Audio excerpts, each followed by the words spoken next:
Mayam pumdamakpu YouTube channel Young Minds na taramna okchari. Ngasi mayam da ligadawriba wari asigi maming Asingba Huranba wari asi haujaraglage. Thaina mamangaida leibak amada anauba phirol yamna pamba ningthau ama leirami.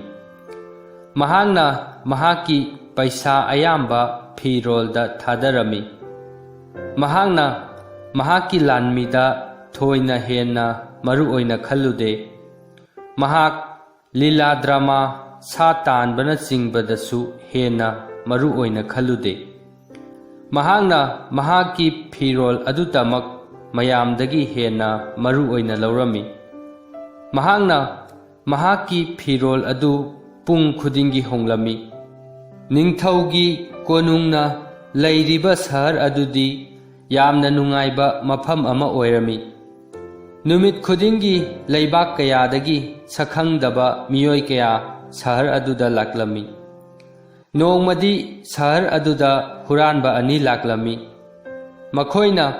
Makhoi phi saba mini amadi prithibigi khwaidagi phajaba phi sabasu hairami. Makhoina saba phidugi mayek singdu hena yamna phajabada nattana phidugi akaknaba magun amasu lai hairami. Makhoina hairami madudi makhoina sariba phi adu kanagumba makhoina pairiba phamsingduga chanadrabadi makhoina angakpa phidu uba phangloisu hairami. Aduga yamna pangba miyoi singnasu phidu uba phangloi hairami. Ningthauduna khalami asigumba phi sidi yamna mamal yamba phi oigani. Karigumba aina makhoina saba angakpa phidu setlabadi aina leibak asida kanana makhoina pairiba phamdu matik chadabage haibadu khangba ngamlagani. Apangba asingba miyoi sinchu khandokpa ngamlagani. Ai angakpa phi sing asi aigi sahandaba yade. Mahangna Huranba nupa aniduda mangjaunana paisa yamna pirami. Huranba nupa aniduna phi sanaba kon ani leirami aduga konduda phi saba haurami. Adubu asengbagidi konduda phi amatta saba nate. Makhoi anina ningthauda khwaidagi phaba mugagi lang amadi phi sabada hapnaba sana lupa mayam ama piraknaba hairami. Makhoi anina ningthauna pirakpa atangba mugagi langsing amadi sana lupa sing adu makhoigi achauba khaw aniduda haplami.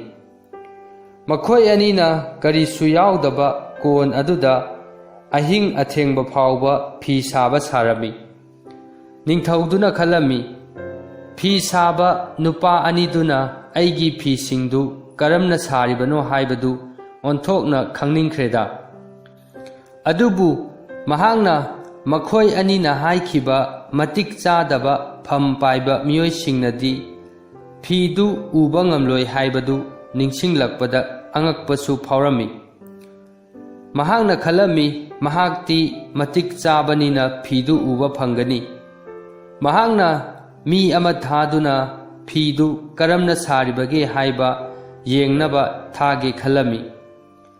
Saharduda leiriba miyoi sing adusu angakpa phidugi maramda tarami. Makhoisu makhoigi yumlonaba sing adu kayam pangbage haibadu khangninglami. Ningthauduna khalami aigi ahal oiraba mantri si oina tharageda.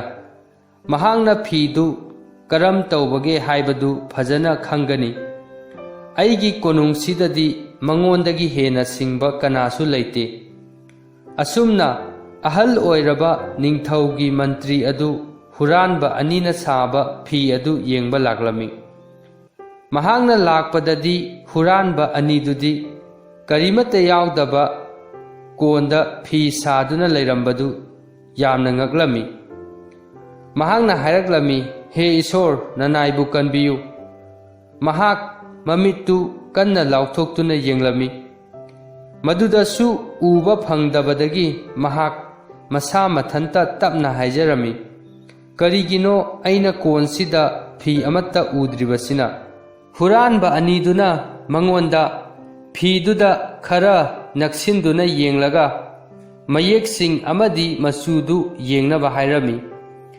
Makhoina mangonda ahangba karimata yaudaba kon aduda makhut thilami. Mantri adudi kon aduda mamit chongthokadaba makhai yenglami. Adu oirabasu mahakti phidu mahaki mamitna uba ngamlamde.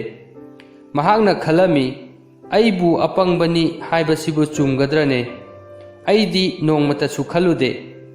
Kanamatana masi khanghanba yade. Natraga aigi phamsibu aina paibada matik chadraba jatlane. Ai phi se ude haiba yade. Huranba amana phi saba saraga leiduna mantri aduda hairaklami. Phamnaiba phi sibu kamdaubage. Mantri aduna hairaklami. Nakhoigi phi asi yamna phajare. Mayek singsina kayada phajakraba. Machu sina marol ama kayada phajakraba. Aidi ubada pele. Aina ningthauda soidana phi sigi phajabagi maramda tamgani. Huranba aniduna hairaklami. Phamnaiba adudi aikhoisu yamna nungaire. Makhoi anina mantri aduda phiduda thinduna phidugi mayeksing amadi machusing adugi maramda sugaina taklami. Mantri adusu mahakna horen ningthauda chap manana tamlunaba makhoi aniduna hairibaduda yamna munna tarami. Makhoi anina mantri duda ningthauda ahenba mugagi lang amadi sanalupasu thabiraknaba hairami. Makhoi anina ningthauna tharakpa mugagi lang amadi sanalupadu makhoigi khaujau aniduda hablami. Makhoi ani ahangba kon aduda phi sajinaduna leirami. Matam khara leiraga ningthauna huranba anidugi manakta phi sabadu karam tawbagi yengnaba pukchel senglaba nupa ama tharaglami. Pukchel sengba nupa adusu hanana lakamba mantri aduga chap manare. Mahaksu kon aduda phi amatta uramde. Huranba aniduna nupa aduda hanglaklami. Phi asibu phajadrabra. Madu hanglaga makhoi anina nupa aduda phi adugi machu amadi mayeksing adugi maramda sugaina taglami. Nupa aduna khalami ai apangba mi amadi nate. Phi si aina uba ngamdribasi aina pairiba pham asi aina paibada matik chadabagi oiramgani. Masidi angakpani adubu masi kanadasu haidoklaroi. Mahakna huranba aniduda hairaklami. Phi asi yamna phajare. Asumna mahakna udaba phi adubu huranba anida yamna phajare haiduna thagalami. Mahakna su ningthauda phidugi phajabagi maramda tamlami. Sahara aduda leiriba miyoising aduna angakpa phajaraba phi adugi maramda wari sarami. Ningthau aduna mahakna phiduna konduda yauringaida yenge khalami. Mahakna mahaki phamnaiba khara khallaga huranba anidugi manakta laglami. Huranba anidugi manakta hanana chatluraba nupa anidusu ningthauga chatpaduda yaurami. Makhoina huranba anidugi manak yaurakpadadi huranba anidudi konduda phi sajinaduna adum leirami. Ningthaugi pukchel sengba nupa amadi mantriduna ningthauda hairaklami. Iningthau yengbiyu phi si angakpa ama natabra. Makhoi anina konduda amuk thillaga ningthaududa hairaklami. Iningthau phi asigi machu amadi mayek chingsi yengbiyu kayada phajakrabano. Makhoi aninadi makhoiga lakminnaba miyoising adudi phidu ui khalami. Ningthaudusu ꯀꯣꯟꯗ ꯐꯤ ꯌꯥꯎꯕ ꯎꯔꯝꯗꯦ꯫ ꯃꯍꯥꯛꯅ ꯈꯜꯂꯝꯃꯤ, ꯑꯩꯅ ꯀꯔꯤꯃꯠꯇ ꯎꯕ ꯉꯝꯗ꯭ꯔꯤꯕꯁꯤꯕꯨ ꯑꯩꯕꯨ ꯄꯪꯕꯒꯤꯔ ꯅꯠꯇ꯭ꯔꯒ ꯑꯩ ꯅꯤꯡꯊꯧ ꯑꯣꯏꯕꯗ ꯃꯇꯤꯛ ꯆꯥꯗ꯭ꯔꯕꯖꯥꯠꯂꯥ? ꯃꯍꯥꯛꯁꯨ ꯐꯤꯗꯨ ꯎꯕ ꯁꯥꯔꯝꯃꯤ꯫ ꯃꯍꯥꯛꯅ ꯍꯥꯏꯔꯛꯂꯝꯃꯤ, ꯐꯤꯁꯤꯗꯤ ꯑꯣꯟꯊꯣꯛꯅ ꯐꯖꯈ꯭ꯔꯦꯗ, ꯑꯩꯒꯤ ꯄꯨꯛꯅꯤꯡꯅ ꯈꯣꯏꯗꯥꯔꯦ꯫ ꯃꯁꯤ ꯍꯥꯏꯔꯒ ꯅꯤꯡꯊꯧꯗꯨꯅ ꯌꯥꯝꯅ ꯄꯦꯟꯕꯒꯤ ꯃꯑꯣꯡꯗ ꯃꯉꯛꯇꯨ ꯅꯣꯝꯂꯝꯃꯤ꯫ ꯅꯤꯡꯊꯧꯒ ꯂꯥꯛꯃꯤꯟꯅꯕ ꯑꯇꯣꯞꯄ ꯀꯣꯅꯨꯡꯒꯤ ꯐꯝꯅꯥꯏꯕꯁꯤꯡ ꯑꯗꯨꯅꯁꯨ ꯐꯤꯗꯨ ꯎꯔꯝꯗꯦ, ꯑꯗꯨꯕꯨ ꯃꯈꯣꯏꯁꯨ ꯐꯤꯗꯨ ꯎꯕ ꯁꯥꯔꯝꯃꯤ꯫ ꯃꯈꯣꯏꯁꯨ ꯐꯤꯗꯨ ꯌꯥꯝꯅ ꯐꯖꯩ ꯍꯥꯏꯗꯨꯅ ꯍꯨꯔꯥꯟꯕ ꯑꯅꯤꯗꯨꯕꯨ ꯊꯥꯒꯠꯂꯝꯃꯤ꯫ ꯃꯈꯣꯏꯅ ꯅꯤꯡꯊꯧꯗ ꯐꯥꯎꯕ ꯃꯍꯥꯛꯅ ꯑꯉꯛꯄ ꯐꯤ ꯑꯗꯨ ꯑꯍꯥꯟꯕ ꯑꯣꯏꯅ ꯂꯥꯛꯀꯗꯧꯔꯤꯕ ꯑꯆꯧꯕ ꯈꯣꯡꯆꯠ ꯆꯠꯀꯗꯕꯗꯨꯗ ꯁꯦꯠꯅꯕ ꯍꯥꯏꯔꯝꯃꯤ꯫ ꯑꯁꯨꯝꯅ ꯄꯨꯝꯅꯃꯛꯅ ꯐꯤꯗꯨ ꯑꯉꯛꯄꯅꯤ ꯍꯥꯏꯗꯨꯅ ꯉꯥꯡꯅꯔꯝꯃꯤ꯫ ꯃꯈꯣꯏꯅ ꯐꯤ ꯁꯥꯕ ꯍꯨꯔꯥꯟꯕ ꯑꯅꯤꯗꯨꯕꯨ ꯊꯥꯒꯠꯂꯝꯃꯤ꯫ ꯅꯤꯡꯊꯧ ꯑꯗꯨꯅꯁꯨ ꯍꯨꯔꯥꯟꯕ ꯑꯅꯤꯗꯨꯕꯨ ꯐꯤꯗꯨ ꯁꯥꯕꯒꯤꯗꯃꯛ ꯑꯋꯥꯡꯕ ꯃꯤꯡꯊꯣꯜꯁꯨ ꯄꯤꯔꯝꯃꯤ꯫ ꯅꯤꯡꯊꯧꯅ ꯑꯆꯧꯕ ꯈꯣꯡꯆꯠ ꯑꯃ ꯆꯠꯀꯗꯕ ꯅꯣꯡꯃ ꯋꯥꯠꯂꯤꯉꯩꯒꯤ ꯅꯨꯡꯗꯥꯡꯗ ꯍꯨꯔꯥꯟꯕ ꯑꯅꯤꯗꯨꯅ ꯀꯦꯟꯗꯜ 13 ꯂꯣꯏꯁꯤꯜꯂꯝꯃꯤ꯫ ꯃꯈꯣꯏꯅ ꯀꯣꯟꯗꯒꯤ ꯐꯤꯗꯨ ꯂꯧꯊꯣꯛꯄ ꯑꯃꯗꯤ ꯐꯤꯗꯨꯕꯨ ꯑꯆꯧꯕ ꯀꯥꯇꯤ ꯑꯃꯅ ꯀꯛꯄ ꯁꯥꯔꯝꯃꯤ꯫ ꯃꯗꯨꯗꯁꯨ ꯅꯠꯇꯅ ꯃꯈꯣꯏ ꯑꯅꯤꯅ ꯑꯍꯤꯡ ꯆꯨꯞꯄ ꯑꯃ ꯂꯪ ꯌꯥꯎꯗꯕ ꯌꯦꯇꯨꯝꯅ ꯐꯤꯗꯨꯕꯨ ꯐꯣꯠꯄ ꯁꯥꯔꯝꯃꯤ꯫ ꯃꯈꯣꯏ ꯑꯅꯤꯅ ꯇꯧꯔꯤꯕꯗꯨ ꯃꯤ ꯄꯨꯝꯅꯃꯛꯇ ꯎꯍꯜꯂꯝꯃꯤ꯫ ꯑꯔꯣꯏꯕꯗꯗꯤ ꯃꯈꯣꯏ ꯑꯅꯤꯅ ꯍꯥꯏꯔꯝꯃꯤ, ꯍꯧꯖꯤꯛꯇꯤ ꯅꯤꯡꯊꯧꯅ ꯁꯦꯠꯅꯕ ꯐꯤꯖꯣꯜꯁꯤ ꯇꯨꯕ ꯂꯣꯏꯔꯦ꯫ ꯅꯤꯡꯊꯧꯗꯨꯅ ꯃꯈꯣꯏ ꯑꯅꯤꯒꯤ ꯃꯅꯥꯛꯇ ꯃꯍꯥꯛꯀꯤ ꯑꯆꯥꯟꯕ ꯃꯤꯑꯣꯏꯁꯤꯡꯒ ꯂꯥꯛꯂꯝꯃꯤ꯫ ꯍꯨꯔꯥꯟꯕ ꯑꯅꯤꯗꯨꯅ ꯃꯈꯨꯠꯇꯨ ꯊꯥꯡꯒꯠꯇꯨꯅ ꯅꯤꯡꯊꯧꯗꯨꯗ ꯍꯥꯏꯔꯝꯃꯤ, ꯏꯅꯤꯡꯊꯧ, ꯁꯤꯅ ꯐꯨꯔꯤꯠꯅꯤ, ꯁꯤꯅ ꯈꯣꯡꯒ꯭ꯔꯥꯎꯅꯤ꯫ ꯑꯁꯨꯝꯅ ꯃꯈꯣꯏ ꯑꯅꯤꯅ ꯅꯤꯡꯊꯧꯗꯨꯗ ꯐꯤꯁꯤꯡꯗꯨ ꯃꯊꯪ ꯃꯊꯪ ꯄꯤꯔꯝꯃꯤ꯫ ꯅꯤꯡꯊꯧ ꯑꯗꯨꯁꯨ ꯐꯤꯗꯨ ꯂꯧꯕ ꯁꯥꯔꯝꯃꯤ꯫ ꯃꯈꯣꯏ ꯑꯅꯤꯅ ꯍꯥꯏꯔꯛꯂꯝꯃꯤ, ꯏꯅꯤꯡꯊꯧ, ꯐꯤꯁꯤꯡ ꯑꯁꯤꯗꯤ ꯃꯤꯔꯥꯡ ꯃꯍꯨꯝꯒꯨꯝꯅ ꯌꯥꯡꯕꯅꯤ꯫ ꯏꯅꯤꯡꯊꯧꯗꯤ ꯐꯤꯁꯤ ꯌꯥꯡꯃꯟꯗꯅ ꯁꯦꯠꯂꯤ ꯍꯥꯏꯕ ꯐꯥꯎꯕ ꯈꯪꯂꯔꯣꯏ꯫ ꯃꯗꯨꯅ ꯐꯤꯁꯤꯒꯤ ꯐꯖꯕ ꯇꯣꯞ ꯇꯣꯞꯄ ꯃꯒꯨꯟꯅꯤ꯫ ꯅꯤꯡꯊꯧꯒ ꯂꯥꯛꯃꯤꯟꯅꯕ ꯐꯝꯅꯥꯏꯕꯁꯤꯡ ꯑꯗꯨꯅ ꯀꯔꯤꯁꯨ ꯎꯗ꯭ꯔꯕꯁꯨ ꯃꯈꯣꯏꯁꯨ ꯍꯣꯏ ꯍꯣꯏ ꯍꯥꯏꯗꯨꯅ ꯃꯉꯛꯇꯨ ꯅꯣꯝꯂꯝꯃꯤ꯫ ꯃꯈꯣꯏꯅ ꯍꯥꯏꯔꯛꯂꯝꯃꯤ, ꯏꯅꯤꯡꯊꯧ, ꯍꯧꯖꯤꯛꯇꯤ ꯏꯅꯤꯡꯊꯧꯒꯤ ꯍꯥꯟꯅꯒꯤ ꯐꯤꯖꯣꯜꯗꯨ ꯂꯧꯊꯣꯛꯅꯕ ꯇꯧꯔꯁꯤ, ꯑꯗꯨꯒ ꯑꯆꯧꯕ ꯃꯤꯡꯁꯦꯜ ꯑꯁꯤꯒꯤ ꯃꯃꯥꯡꯗ ꯑꯅꯧꯕ ꯐꯤ ꯑꯁꯤ ꯍꯣꯡꯗꯣꯛꯂꯁꯤ꯫ ꯅꯤꯡꯊꯧ ꯑꯗꯨꯅ ꯃꯍꯥꯛꯀꯤ ꯍꯥꯟꯅꯒꯤ ꯐꯤꯖꯣꯜꯁꯤꯡꯗꯨ ꯂꯧꯊꯣꯛꯂꯝꯃꯤ꯫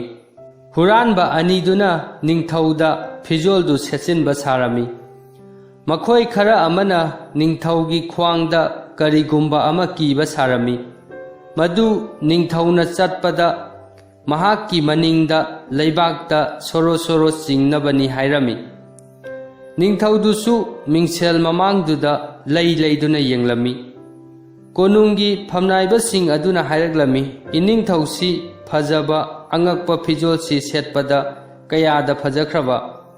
ꯃꯁꯤꯒꯤ ꯐꯤꯁꯤꯗꯤ ꯇꯁꯦꯡꯅ ꯑꯉꯛꯄ ꯐꯤꯅꯤꯍꯦ! ꯈꯣꯡꯆꯠ ꯆꯠꯄꯒꯤ ꯁꯤꯜꯂꯤꯕ ꯃꯀꯣꯛ ꯑꯗꯨꯅ ꯅꯤꯡꯊꯧꯗ ꯍꯥꯏꯔꯛꯂꯝꯃꯤ, ꯏꯅꯤꯡꯊꯧ, ꯈꯣꯡꯆꯠ ꯑꯁꯤ ꯍꯧꯅꯕ ꯃꯄꯥꯟꯗ ꯃꯌꯥꯝꯅ ꯉꯥꯏꯅꯗꯨꯅ ꯂꯩꯔꯦ꯫ ꯅꯤꯡꯊꯧꯗꯨꯅ ꯍꯥꯏꯔꯛꯂꯝꯃꯤ, ꯍꯣꯏ ꯍꯣꯏ, ꯑꯩꯁꯨ ꯁꯦꯝ ꯁꯥꯕ ꯂꯣꯏꯔꯕꯅꯤ꯫ ꯑꯩꯒꯤ ꯐꯤꯖꯣꯜ ꯑꯁꯤꯕꯨ ꯐꯖꯗ꯭ꯔꯕ꯭ꯔꯣ? ꯃꯁꯤ ꯍꯥꯏꯔꯒ ꯃꯍꯥꯛꯅ ꯃꯤꯡꯁꯦꯜ ꯃꯃꯥꯡꯗꯨꯗ ꯍꯟꯖꯤꯟ ꯍꯟꯖꯤꯟ ꯌꯦꯡꯉꯤ꯫ ꯃꯍꯥꯛꯁꯨ ꯑꯅꯧꯕ ꯐꯤꯖꯣꯜ ꯑꯗꯨꯕꯨ ꯌꯥꯝꯅ ꯄꯥꯝꯖꯕ ꯁꯥꯔꯝꯃꯤ꯫ ꯅꯤꯡꯊꯧꯒꯤ ꯃꯅꯤꯡꯗ ꯆꯤꯡꯅꯕ ꯐꯤ ꯑꯗꯨꯁꯨ ꯃꯤꯑꯣꯏ ꯈꯔꯅ ꯂꯩꯃꯥꯏꯒ ꯅꯛꯅꯅ ꯄꯥꯏꯕ ꯁꯥꯔꯝꯃꯤ꯫ ꯃꯈꯣꯏꯁꯨ ꯃꯈꯣꯏꯅ ꯇꯧꯔꯤꯕꯗꯨ ꯑꯇꯣꯞꯄꯅ ꯆꯤꯡꯅꯗꯅꯕ ꯍꯣꯠꯅꯔꯝꯃꯤ꯫ ꯑꯁꯨꯝꯅ ꯅꯤꯡꯊꯧ ꯑꯗꯨ ꯈꯣꯡꯆꯠ ꯑꯗꯨ ꯍꯧꯔꯝꯃꯤ꯫ ꯁꯣꯔꯣꯛꯇ ꯂꯩꯔꯤꯕ ꯃꯤꯄꯨꯝ ꯈꯨꯗꯤꯡꯃꯛꯅ ꯍꯥꯏꯔꯛꯂꯝꯃꯤ, ꯏꯅꯤꯡꯊꯧꯒꯤ ꯑꯅꯧꯕ ꯐꯤꯖꯣꯜꯁꯤꯗꯤ ꯀꯌꯥꯗ ꯐꯖꯈ꯭ꯔꯕ! ꯃꯍꯥꯛꯀꯤ ꯐꯤꯖꯣꯜꯁꯤ ꯃꯉꯣꯟꯗ ꯆꯞ ꯆꯥꯔꯦ꯫ Sorokta leiramliba mipum khudingmaknasu ningthaugi phijol adu uba sarami. Makhoisu mayamgi mamangda asengbadu hairamde. Makhoi asengbadu hairurabadi mina apangba mini natraga mahakki phamduga chanadaba mini khankhigani khalami. Mamangda ningthaugi phijol aduna miyamna aduk yamna thagatnakhidri. Angang amana hairaklami adubu ningthaudi phijol amatta setena. Mapa aduna mahakki thangnaba miyoi amada hairami. Icham chamjaba angang asina hairibasi taw. Asumna mi amaduna thangnaba mi amada amuk angang duna hairibadu chiron tawrami. Mipum khudingmaktu amaga chirol tawraklami. Kona thangda makhoina ningthaudu phijol amatta setre haiduna lauraklami.